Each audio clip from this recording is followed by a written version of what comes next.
Alors moi je suis Rachid Ressani, je suis le directeur général de la société IT Road Consulting.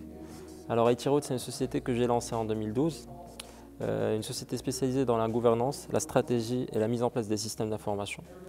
On accompagne aujourd'hui pas mal de clients dans divers domaines d'activité, sur des problématiques technologiques, des problématiques stratégiques liées à toute la politique d'investissement au niveau des systèmes d'information et des problématiques de gouvernance en termes d'organisation, de management, de planification des chantiers au niveau de leur système d'information.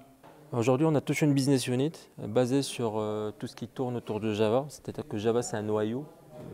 Après, il y a toute la partie, toutes les technologies web qui tournent autour.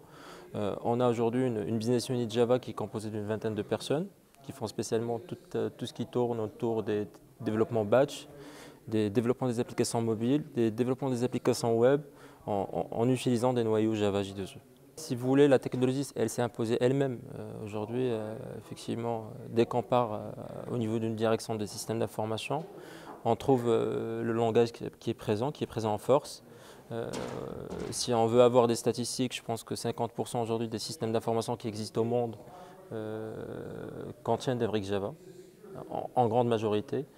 Quand on passe à un niveau de besoin de performance, de besoin comment dire, de souplesse, de fluidité au niveau des systèmes d'information, on n'a qu'un seul recours, c'est de s'orienter vers une technologie qui est robuste, qui est riche en termes de framework, qui est riche en termes de fonctionnalités. Et il n'y a pas mieux aujourd'hui positionné comme langage que le Java. Alors aujourd'hui, nous, on a deux pôles d'activité. On a un pôle de gouvernance et stratégie. Vraiment, nos clients, c'est des clients principalement locaux ou des clients plutôt marocains. Par contre, on a un autre pôle qui est le pôle outsourcing, ou le pôle offshore, où là, on a 70% de notre clientèle qui est plutôt une clientèle offshore, basée à l'international, que ce soit en France, en Europe ou ailleurs, et auquel on produit énormément de code, énormément de jours spécialement sur la partie Java. Là, il y a pas mal de dimensions sur lesquelles on peut débattre.